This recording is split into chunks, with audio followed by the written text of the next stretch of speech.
yamde silmaji capantati Bamako e Conakry jene yamde silmaji capantati Paris odo sa woni wakkati nanti don kabaruji di Abdoulaye Dikko toɓɓe mawɗe kabaruji meɗen di handen so tawi ana domana fa Wagner wartira ndenago to Mali sikke wala hen ko yiyete handen ko yo tetude ɓiɓɓe leydi Mali jawle mum en woni ko ɓe gondi ni wonno wi Jean-Yves Le Drian jagorɗo daraniɗo hakkunde France e leyɗe goɗɗe to leydi Guinée Conakry caggal nde procureur Conakry sinda iwde golle muɗum talatare ƴaɓɓine nde alal bareke en fedde avocat en holli mette mum en tewtidu laamu Guinée te dina saria to leydi Ukraine fay so tawi piyande de ana jokki e ley galluji kewde bete hande no Russie nantini darnan piyande e ley gallure Mariupol yalla civil en ana keba no jaltiri handen yo alkamisare capantati e go'o lewru tato ɓordu e hitande ujunaji ɗiɗi e nogay e ɗiɗi tedduɓe heeɗiɓe RFI fulfulde onon e jam arane kabaruji ɗi to leydi Mali mbiyande kabaruji leydi Mali Jean-Yves Le Drian jagor leydi France kala finande goldel hakkunde France e leyde goɗɗe waddi alal bareke ngende yeftere e jeyndiji RFI e France 24 e wi makko so tawi Wagner warno Mali fa wartira ndenagu handen tetude ngalu woni jawdi ɓiɓɓe leydi Mali woni ko Wagner wondi e leydi ndi kerɗema kanko Jean-Yves Le Drian Oumar Mamadou Sow firti halaka e fulfulde tous les éléments que nous avons kabruji ɗin jogiɗen tawi ina hen immoriɗi e gollorɗe ɗe gona lamiyankoje bittuɗi e on alhaali ko wayno fedde go tago windere ONU kolliti wondi gonal Wagner e nder Mali ko tettude ko jeeya kam e tongude yimɓeɓe e foddeji mumen jeyde koye mumen ete onon won ko ganduɗon hen ko ngun yeyam dolagu saabi ko nunkoɓe laamu faddewu ngu ko ɓiliɓe e juuɗe Wagner wadde on Wagner ɗami nanoɗo e mum to guiddi e wallude watte ndimo wondi tettoɓe e honoɓe ete ko e ngaluji Mali ɓe ƴogata ils se servent sur les ressources propres du Mali. keɗiɗen ɗo Jean-Yves Le Drian jagorɗo daraniɗo hakkunde France e leyɗe goɗɗe Oumar Mamadou Sow firtuno halaka e fulfulde to leydi Mauritanie on nani ɗo e kabaruji ɗi alal bareke ngen horejo jagor leydi ndi Mohamed Ould Bilali totti horejo leydi Mauritanie talkuru wiide kañum e gouvernement muɗum fof joppi golle alal bareke ngen horejo leydi Mohamed Ould Ghazouani heydintini hoolare mum e horejo jagorde o ɗum woni Mohamed Ould Bilali mo yamiri on ɗon du jo'ina gouvernement keso to leydi Guinée Conakry alal bare kengen de fedde avocat en leydi ndi holli ballal mum ngal jogani procureur mawɗo Conakry Charles Alphonse Wright nde wonno hono oɗo ɗum woni holli balligu e fewde makko caggal ndemo sinda e golle makko talatare ƴaɓɓine nde fedde avocat en noddi laamu Guinée teddina saria jantore Mamadou Adama Diallo nde fedde avocat ɓe no holli mettu ɓernde maɓɓe tawde o procureur jo mawɗo Charles Alphonse Wright ko golle makko dartinira ko ɓayru o yewti gonga o hoorejo sandarmu colonel Bala Samoura wo ɗum no holli leydi ndi yaara woni ɓawre ka sengo saria Djibril Kouyaté hoorejo fedde avocat ɓen wo hiɓe wontidi e o procureur yo mawɗo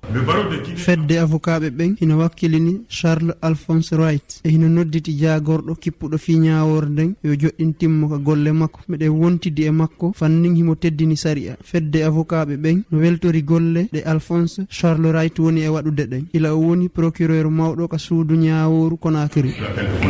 ɗen golle ko tawde o procureur jo mawɗo hino waɗi yo ɓe wattiɓe teni yo ɓe teddin saria teddina Guinéna ɓen Djibril Kouyaté fedde avocat ɓe ɓen no yii nafa e golle makko ɗen sabu yaggingol makko policiɓe e gendarmuɓe wonɓe e ukkitade ka saria o gonga colonel Bala Samoura hana ukkitade ka tefoje naafi noon ka saria fedde société civile FNDC kadi yaltini erago ɓe holli hiɓe wontidi e Charles Wright hiɓe kondi ko tawata lamɓe ɓen hino tawe e bonnugol saria Mamadou Adama Diallo Conakry RFI fa hanto leydi Guinée Conakry ko foti pelle politique capane jeegom e tati ana noddi laamu leydi ndi ɗum woni ardiɓe laamu faddewo Guinée handen gollira laaɓal e potal kala golleji jeeyaɗi naado golleji gonɗi e jeeyalla ɓiɓɓe leydi ndi eɗen pelle hono pelle politique mawɗe ana tawa hen yeru IFDG nde Cellou Dalein Diallo UFR nde Sidia Touré ngal dental ana tewtidu leyɗe pelle e cuɓo neɗɗo bawɗo darade e kaldal hakkunde maɓɓe e ardiɓe e Guinée e Conakry to leydi Nigeria ton ko foti nogay yimɓe nogay mayɓe ɓe fuu ɓe rewɓe e sukaɓe ɗum woni ko mbiyeten ɓuuri hewde hen e mayɓe ɓe mayi caggal nde laana ndiyam maɓɓe ɗum woni laana maɓɓe ndiyam yu'i ɗum waɗi alalbare kenge nde hakkude leydi ndi laana ka do yu'i caggal nde wuyɓe tumaɓe tawede wuyɓe kippi e ka laana jantore yaw siwto gembo kubaruji gurtiɗi gila diwal Niger ha hakkunde lesdi Nigeria pamtini dow laanawal hippi yimɓe ko waɗata no gas nder maɓɓe woodi rewɓe ɓiɓɓe famarɓe fayiɓe gila nokkuje goɗɗe nder ko faraka muña kubaruji andini dow laanawal ngal hippi yimɓe ɓen ha maayo wi'etengo Guni Zumba ha diwal Niger ngal caggal nde ɓe paayi gila nokkuje maɓɓe ha gifa muña sabu kippe ɗe yimɓe woɓɓe ɓe ɗum tumata ɗum wuyɓe e nangoɓe yimɓe cuuɗa gam jaɓa ceede e mako nandi e noon jarani nokkuje maɓɓe bimbire alarba ɗum famtini bo dow yimɓe ɓen ɗon no kaɓana doggugo jaaha ha hoɗorde fayiɓe ha wuro Zumba hidde ko laanawal ngal hippiɓe woodi goɗɗo feere biyeteɗo Cheikhu Aboubacar jooɗiɗo ha gifa kan andinɗo jayde Daily Trust dow laanawal hippungal yimɓe ɓen hebbinama ha ɓuuri sembe o wi kanko kam o anda limgal mayuɓe saabu fe'ano gon amma ko andini ɓe keɓa yidago ko goto nder ɓe laanawal ngal hippi hewtugo wakkati o yewtida e jayde Daily Trust nden bo yimɓe ko ɓuuri nogas hawtuɓe be rewɓe e ɓiɓɓe famarɓe ɗon no nder laanawal ngal hidde ko ngal yoolo diwal Niger ɗon nder diwe ɓurɗe yidugo e caɗele soyde ndenagu ha woylare lesdi Nigeria yaa'u siwto gembu jalingo RFI leydi Tunisie alalbare kengene horejo leydi ndi Kais Saied yamiri fusude suudu député en leydi ndi ɗum woni samminde député ɓe fof iwde e golle tawene gilla lebbi jetti golle député en Tunisie ko sinda e dow yamirore kanko horejo leydi ndi ittude ɓe député en yo yamirore hono ndemo ɓami kengen caggal nde kamɓe député en ɓe jeddi sindagol maɓɓe ɓe gadi kawrital e les suudu député en leydi ndi wi horejo leydi Tunisie ngal kawrital ana sifori hornude samminde laamu ɗe ñalaɗe fof Anthony Blinken daraniɗo hakkude Amérique e leyɗe goɗɗe ana e yiltaro e leyɗe kewɗe caggal Maroc talatare nde alalbare kengen omo tawano Algérie jidal hakkude maɓɓe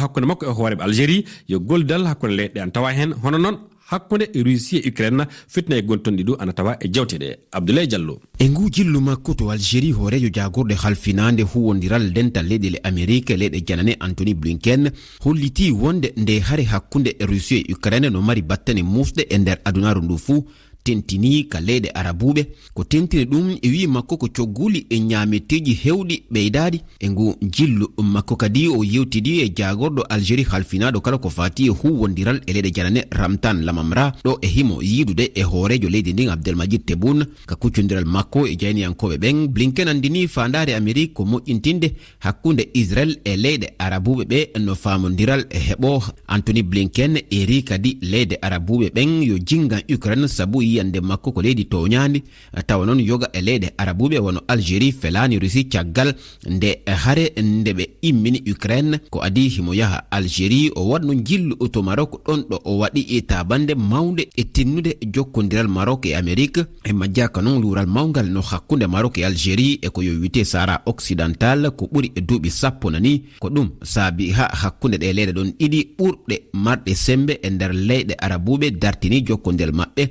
kono Anthony Blinken ka yewtere makko e jeniyankoɓe ɓen o haalani fiingal luural ɗon fitnaji ɗi ana jokki to leydi Ukraine e onon sano leyɗe kewɗe ana keddi hollude balla mum en fewde e laamu e ɓiɓɓe leydi Ukraine ɗum saabi yewtere hakkude horejo Ukraine e mo Amérique alalbare kengen Aïssa Sow hoorejo Amérique Joe Biden jokkodiri e alarbare nde e hoorejo Ukraine Volodymyr Zelensky ɓe jewti e balle ɗe États-Unis poti wawde wadde gam dusde Ukraine e daranade leydi mum e cimtolgol galle lamorɗo Amérique ɓangini e ngal jokkodiral Joe Biden andini Zelensky yidde États-Unis addude ballal mum faade e laamu Ukraine taw wonata ko millionji $500 faade e boñmo Ukraine hoorejo Ukraine e bangue mum windi ka Twitter mum wonde fecci e miijo mum sifande hare e ɗe jewte caggal jewte kese hakkunde Kiev e Moscou Kremlin e bangue mum nantini wonde jewte baɗaɗe to Istanbul ala ko ɓusni e gueɗe ɗe yimɓe 200 maayi gila nde hare fuɗɗi to Irpin e wiide maire wuro ngo hayso tawi e talatare nde jagorɗo Russie kalfinaɗo kisal hollitino yidde Moscou ustude golle konnunkoɓe maɓɓe faade to Kiev e to Chernihiv laamu Russie holliti darnan piyanɗe beete hande no wakkati jeɗɗiyamde e ley ngallure Mariupol yalla civil en ana keɓa no jaltiri ngallure nde